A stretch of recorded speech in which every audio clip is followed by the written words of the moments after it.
L'emploi des jeunes au cœur de l'action gouvernementale, le Fonds d'appui aux initiatives économiques des jeunes et l'Agence de promotion et de garantie des financements organisent une série de formations au profit des jeunes pour renforcer en eux le flair de l'auto-employabilité. La sensibilisation continue sur la sécurité routière. Les syndicats des transporteurs mènent une campagne ardue pour cette cause. Le constat sur le terrain montre que les Togolais adoptent de plus en plus le port du casque et de la ceinture de sécurité. Le ministre des Transports appelle les usagers au respect du code de la route. Les journées portes ouvertes sur les documents d'identification se poursuivent à travers le pays. À Tchévier, les populations ont pu se faire délivrer des cartes d'identité, des passeports, certificats de nationalité et autres permis de conduire dans un délai record. D'autres localités attendent les équipes techniques de cette opération.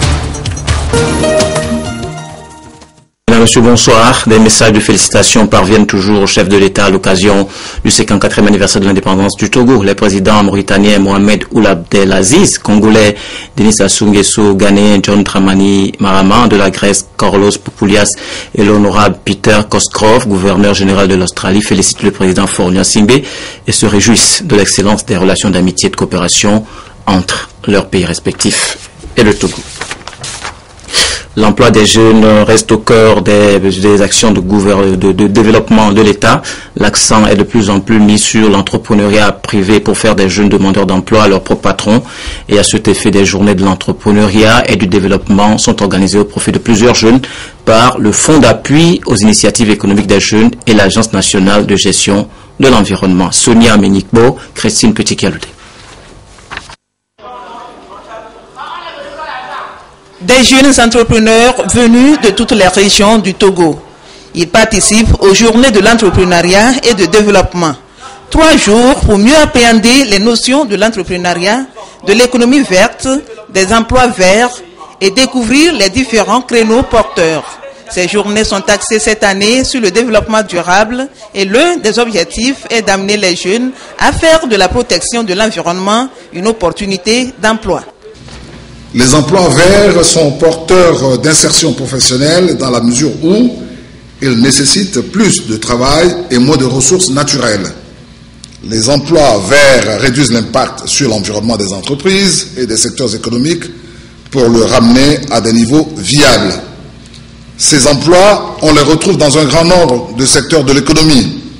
L'agriculture, les énergies renouvelables, les transports, la construction, le recyclage des déchets, la foresterie, etc. Le renforcement de l'employabilité des jeunes, le développement de la culture entrepreneuriale et la facilitation d'accès au financement constituent les axes sur lesquels le gouvernement s'appuie pour améliorer l'accès des jeunes à l'emploi en vue de relever le défi du chômage au Togo.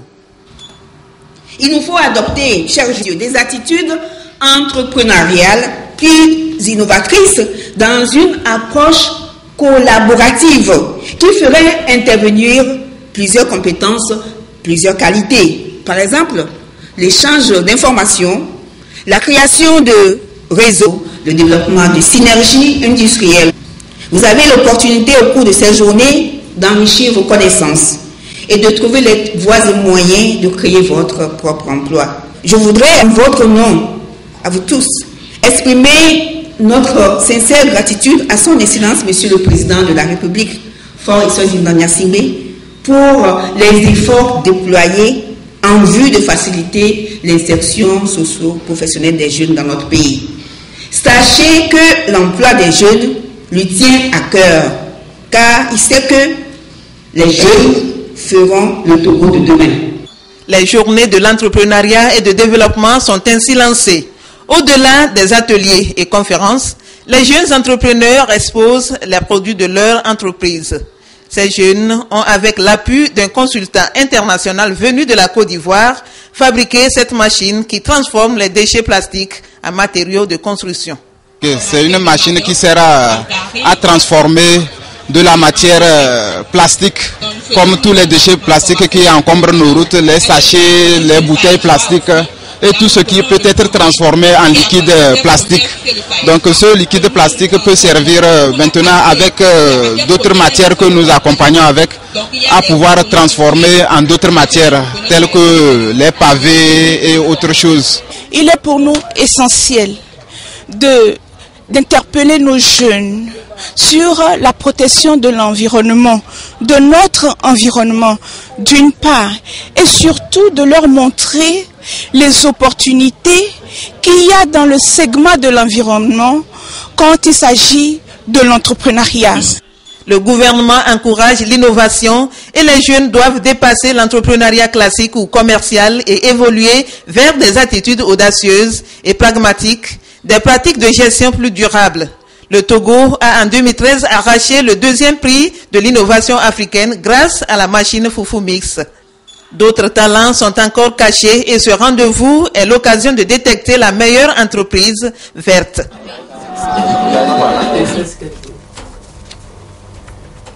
Et pour clôturer ces journées en beauté, un concert est prévu au Palais des Congrès le vendredi 16 mai.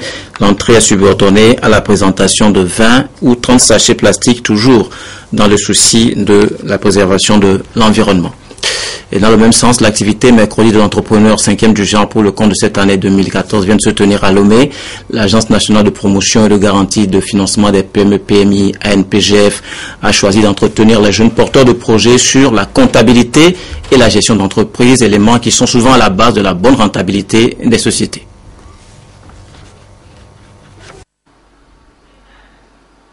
Disposer d'un bon système de gestion des finances d'une entreprise est la clé d'une bonne rentabilité. La comptabilité et la gestion d'entreprise font justement objet de cette session de formation animée par l'Agence nationale de promotion et de garantie de financement des PME-PMI ANPGF. Il est question d'accompagner les chefs d'entreprise, les opérateurs économiques et les jeunes porteurs de projets à accroître leur chiffre d'affaires en mettant à leur disposition des moyens et outils adéquats. Nous avons fait le constat que la plupart des difficultés que rencontrent les entreprises est due à la mauvaise gestion. Donc, qui dit mauvaise gestion, dit mauvaise tenue de la comptabilité. Et donc, nous avons jugé utile, opportun, d'organiser cette séance de formation pour donner aux chefs d'entreprise les outils, les instruments qu'il leur faut pour tenir une bonne comptabilité afin d'assurer la pérennité, la rentabilité de leurs entreprises. La maîtrise de la comptabilité et des coûts de revient ou de production est obligatoire pour la bonne gestion de l'entreprise. C'est le point de vue de l'expert comptable choisi par l'ANPGF pour assurer la formation. La comptabilité va permettre de sortir donc un bilan, un compte de résultat, un TAFIR, avec son état annexé, qui va montrer la situation financière de l'entreprise. Et nous souhaitons que ces états financiers soient certifiés par un membre de l'ONECA, un expert comptable ou un commissaire aux comptes. Donc aujourd'hui, nous sommes en train de sensibiliser les entrepreneurs, les chefs d'entreprise, les opérateurs économiques sur la nécessité donc d'établir une comptabilité régulière pour la bonne marche de leur entreprise, pour une bonne gestion, un bon management de l'entreprise, pour une bonne gouvernance de l'entreprise. La comptabilité et la gestion doivent donc être au cœur des activités dans l'entreprise. Mais ces notions demeurent un parent pauvre chez nombre d'entrepreneurs qui, pour la plupart, mettent beaucoup plus l'accent sur l'accueil de la clientèle, la vente et la communication des produits. La NPGF organise toujours à l'attention des jeunes la 2e édition de la session d'encadrement dénommée Emportec. C'est une formation de haut niveau dont le but est de renforcer les capacités managériales des chefs d'entreprise. Dodo, Ouaré, Apollinaire Kadanga, Sylvain Abdou. Ce point de presse de l'Agence nationale de promotion et de garantie de financement des PME-PMI intervient à quelques semaines de la tenue du séminaire de formation dénommé Emportec. Une formation qui s'intéresse particulièrement aux entrepreneurs ayant le souci d'agrandir leurs entreprises, aux banquiers souhaitant maîtriser les techniques d'évaluation d'un profil entrepreneurial et aux consultants désirés de devenir formateurs Emportec. La formation Emportec est un mécanisme qui vise donc à modifier les comportements des entrepreneurs en les aidant tout d'abord à transcrire leurs idées en action et ensuite en les aidant également à développer les entreprises naissantes. La formation s'articulera autour de 2 volets avec plus d'une vingtaine de modules conçus sur la base de comportements types d'entrepreneurs qui réussissent pour le mieux dans les affaires. Le programme Empretech a pu aider déjà près de 150 000 entrepreneurs dans 29 pays à renforcer leurs capacités managériales. La philosophie de l'ANPGF est de faire découvrir cette opportunité aux entrepreneurs togolais. La formation se déroulera du 9 au 14 juin 2014 et les inscriptions sont déjà ouvertes. À part les jeunes, on le sait, les populations exclues du système financier classique disposent également d'opportunités pour renforcer leur pouvoir économique. Le Fonds national de la finance inclusive continue de faire des émules au sein de la masse sans ressources. À Kara, l'engouement autour du projet est palpable et la joie des bénéficiaires à son comble. Nestor Mouzou.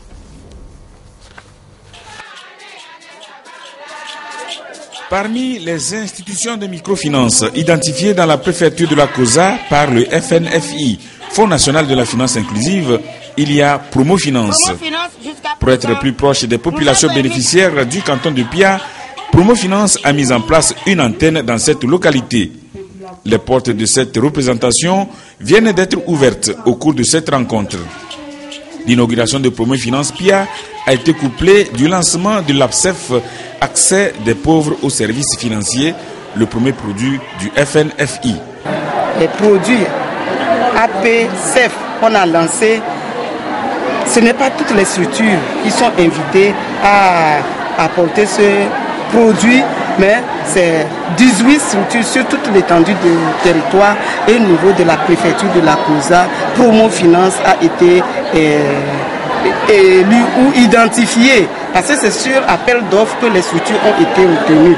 Donc Promofinance a été retenu pour faire l'activité et je pense que c'est un plus aujourd'hui à ces populations qui sont dans le village, dans le canton et dans les cantons environnants, parce que la procédure, c'est que le service soit rapproché. Le produit Accès des pauvres aux services financiers est opérationnel sur le plan national depuis le 26 avril dernier, 3 mois après le lancement officiel à Kara par le président de la République Forest Ozomna Nyasingbe du Fonds national de la finance inclusive.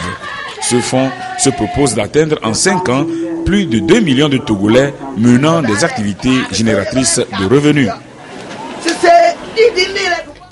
Et parmi les bénéficiaires figurent de nombreux paysans. L'agriculture est l'un des secteurs vitaux sur lequel l'État s'appuie pour redresser l'économie et les résultats agricoles de ces dernières années commencent par faire du Togo une référence. D'ailleurs, Lomé abrite depuis hier une réunion technique du comité régional de pilotage du programme de productivité agricole en Afrique de l'Ouest, PPAO. Des experts venus de 13 pays planchent sur le renforcement de la recherche agronomique dans la sous-région. Gérard Lagoudou, Medina Bacha Salami. Pour une seconde fois, les acteurs du programme de productivité agricole en Afrique de l'Ouest, PPAO, se réunissent pour échanger sur les systèmes de recherche agronomique. Après la rencontre sur la synthèse des missions d'appui au programme PPAO, les comités de pilotage et autres acteurs impliqués font la revue à mi-parcours de cette première phase du projet. Nous allons regarder la mise en œuvre des différents programmes conformément aux recommandations de la dernière réunion du comité de pilotage qui s'est tenue à Ouagadougou et voir si nous avons fait des avancées significatives sur les recommandations en termes de vulgarisation des technologies, en termes de vulgarisation des options appropriées, des variétés de semences améliorées, etc.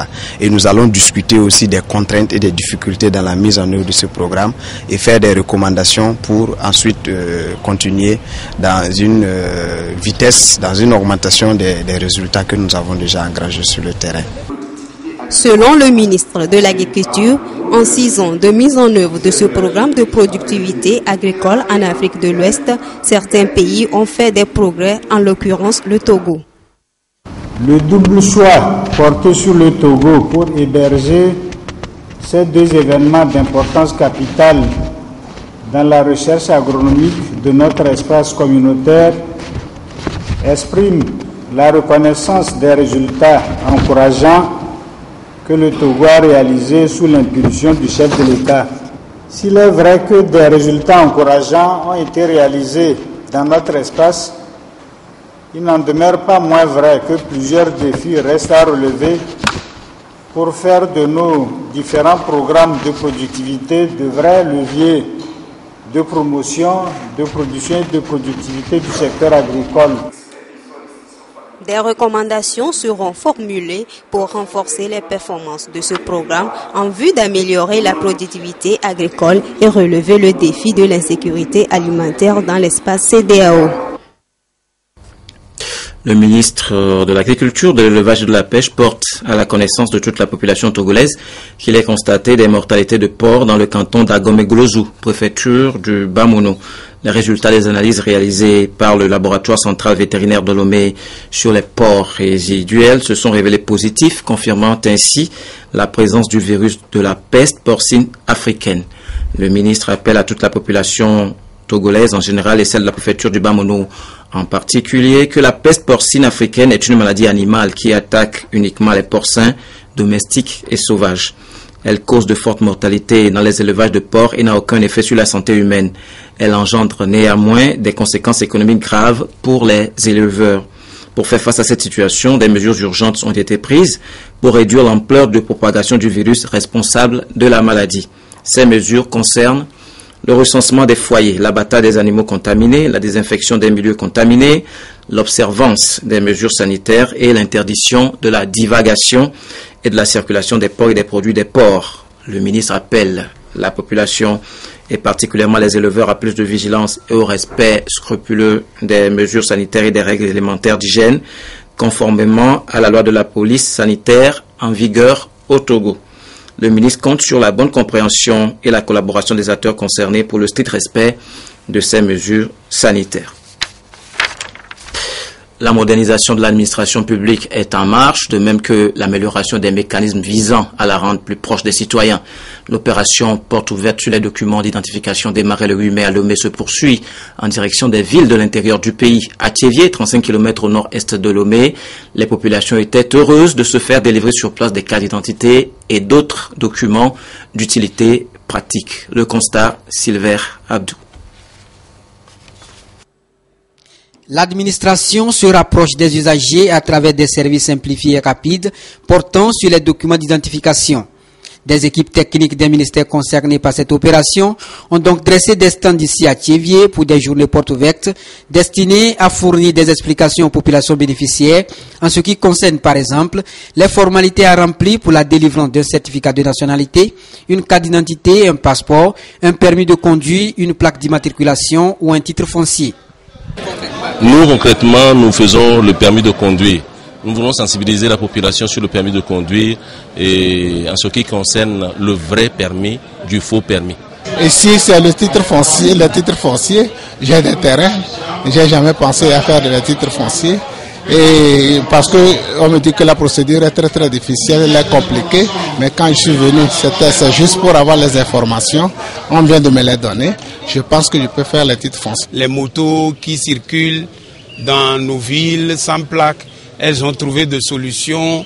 La douane, le service des transports, tous ces services sont mis à concours pour que nous puissions aboutir à l'établissement des pièces qui nous font défaut. Cette opération, qui va durer 2 jours, participe aux activités de décentralisation de l'administration. Elle est coordonnée par 4 ministères, dont celui de la fonction publique. Ce sont des documents qui existent déjà et qui ont été sécurisés par le gouvernement. Et nous lançons ces journées portes ouvertes pour vraiment sensibiliser les populations. Parce que, en fait, beaucoup de gens ignorent comment s'y prendre pour obtenir même une carte d'identité. Le périple se poursuit et va couvrir l'ensemble du pays pour permettre à la population de disposer de ces précieux documents. La prochaine escale est prévue pour Palimé, dans le Cloto. Les réfugiés résidant sur le sol togolais ont aussi le privilège de disposer désormais d'une nouvelle carte d'identité. Elle est numérisée, sécurisée et permet de leur offrir une protection plus sûre. Rachel Aoukou. La carte d'identité des réfugiés passe au numérique. Ce nouveau format numérisé et sécurisé est une meilleure garantie de protection que le gouvernement togolais offre à toute personne légalement reconnue comme réfugié selon les normes du processus de demande d'asile. Quand le demandeur d'asile arrive, il se présente à la coordination nationale d'assistance aux réfugiés pour constituer un dossier de demande d'asile. Le dossier est composé d'un formulaire d'enregistrement que le demandeur remplit. Il joint à ça une demande manuscrite, les preuves de sa crainte s'il en a et la copie de sa pièce d'identité s'il en a évidemment. Après le dépôt de la demande d'asile, le demandeur est appelé en entretien par un agent de service juridique de la Coordination nationale d'assistance aux réfugiés qui lui pose des questions pour avoir plus de détails sur les événements vécus dans son pays d'origine, les craintes dont il fait état. À l'issue de cet entretien, l'agent fait une évaluation par rapport aux informations sur son pays d'origine et par rapport aux critères définis par les conventions et la loi nationale régissant le statut de réfugié. Après cet examen, le demandeur peut être reconnu réfugié ou rejeté. Si le demandeur est reconnu réfugié, il bénéficie de la protection de l'État togolais et du HCR. Avec cette carte, le réfugié a le droit de circuler librement en toute sécurité, d'accéder aux services essentiels auxquels il a droit sur un territoire d'accueil. Il peut aussi mener des activités génératrices de revenus avec l'appui des établissements bancaires et financiers de la place. Il importe à cet instant de rappeler à tous les corps de métier et autres professionnels ici présents la nécessité de maîtriser un tant soit peu les grands aspects du droit des réfugiés, à la fois dans sa dimension que dans ses limites. Le gouvernement togolais, en dépit de ses ressources financières limitées, continuera à offrir un cadre de vie acceptable et sécurisé à tous les réfugiés installés sur son territoire. Au Togo, le processus de demande d'asile est gratuit, de même que la carte d'identité qui a une durée de validité de 5 ans. CR initie également les réfugiés à la prévention des violences basées sur le genre, une formation qui jouit du quitus du ministère de l'Action sociale pour manifester l'engagement du gouvernement togolais à protéger les femmes réfugiées au même titre que les femmes togolaises. Eric Djanikbo, Albertine Yakin.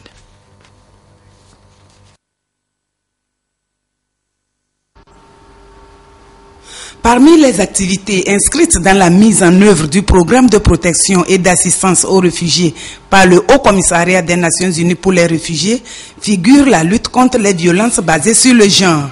Pour combattre ce fléau, l'organisation prône une sensibilisation à l'endroit de la cible et au sein des communautés.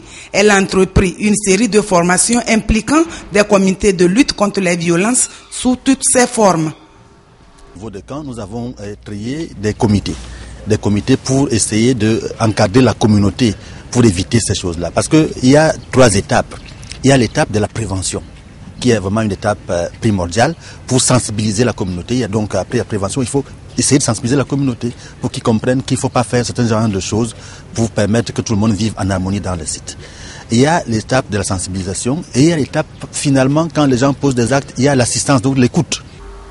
L'adoption des procédures opérationnelles, stratégie nationale de lutte contre les violences basées sur le genre, contribue à la réalisation du plan stratégique quinquennal. Les violences contre les femmes détruisent les liens familiaux et sociaux. Ces violences nuisent à la santé des femmes et des enfants. Elles contribuent aussi à réduire drastiquement les capacités des femmes à se prendre en charge et à contribuer pleinement à l'économie de notre pays.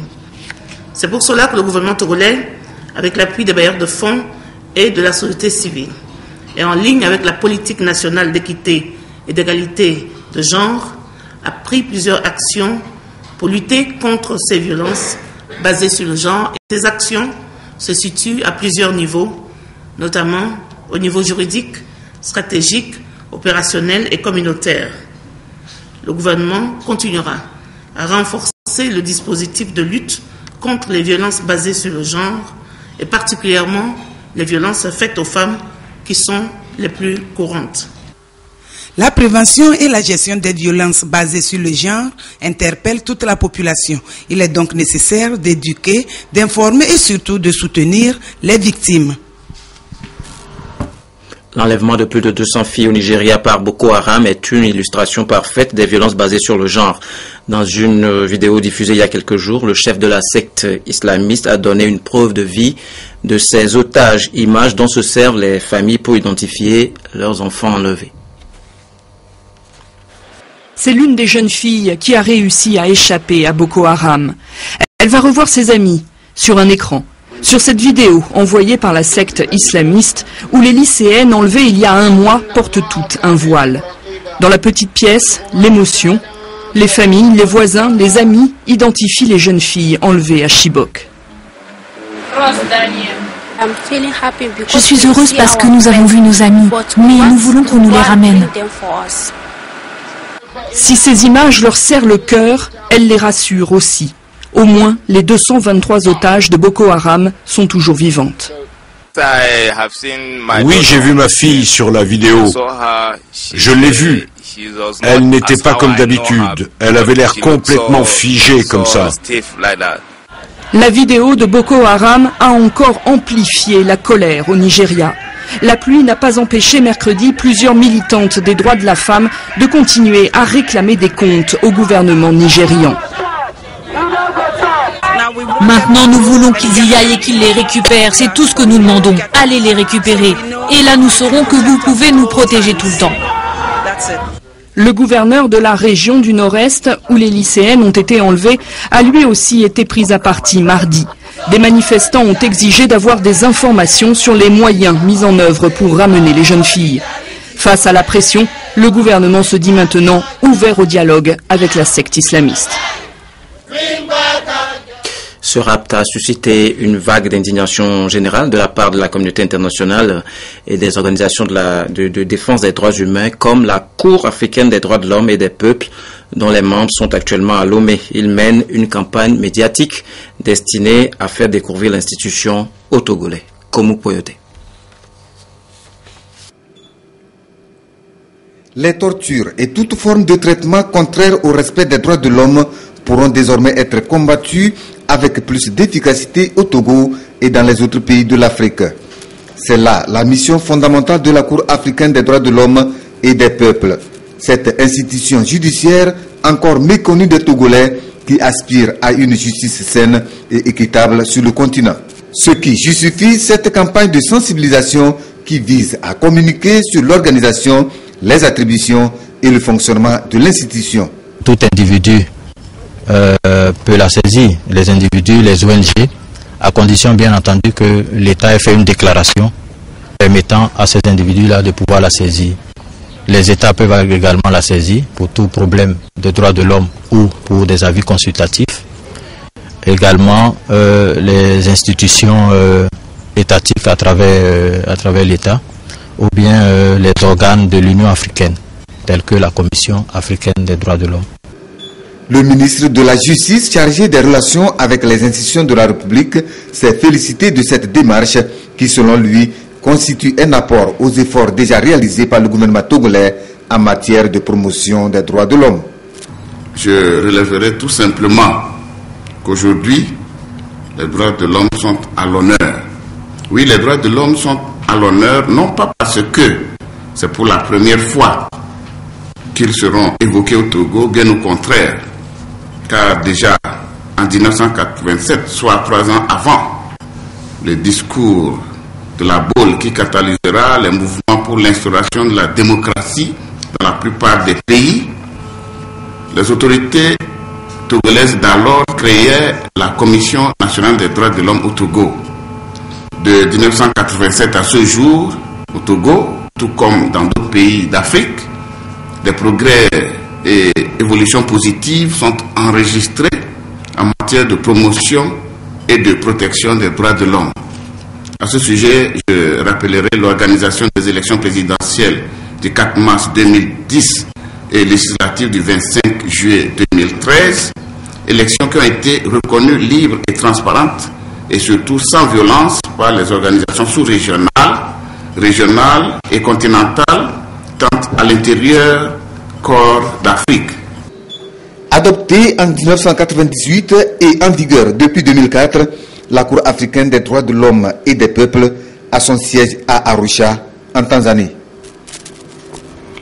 L'actualité au Togo, c'est aussi le rétablissement des mesures de sécurité sur les routes.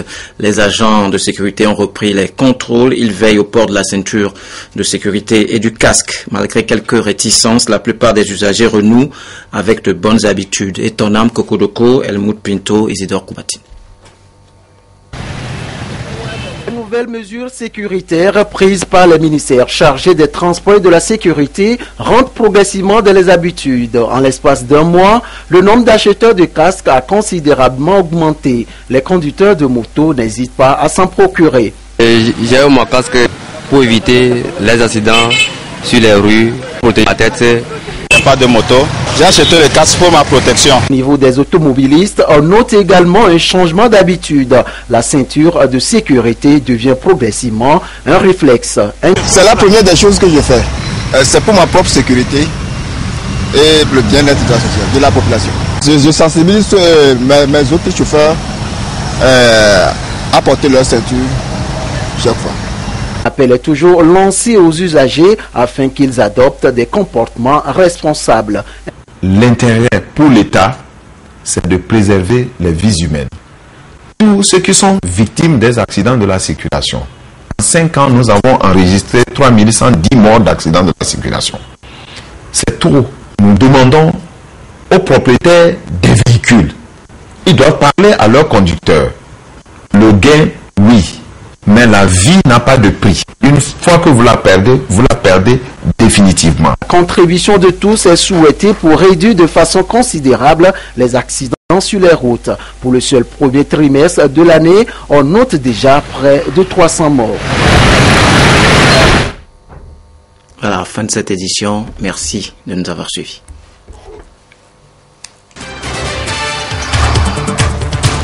L'emploi des jeunes au cœur de l'action gouvernementale, le Fonds d'appui aux initiatives économiques des jeunes et l'Agence de promotion et de garantie des financements organisent une série de formations au profit des jeunes pour renforcer en eux le flair de l'auto-employabilité.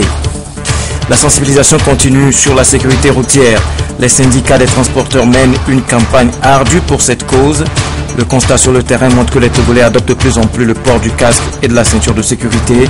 Le ministre des Transports appelle les usagers au respect du code de la route. Les journées portes ouvertes sur les documents d'identification se poursuivent à travers le pays. À Tchévier, les populations ont pu se faire délivrer des cartes d'identité, des passeports, certificats de nationalité et autres permis de conduire dans un délai record. D'autres localités attendent les équipes techniques de cette opération.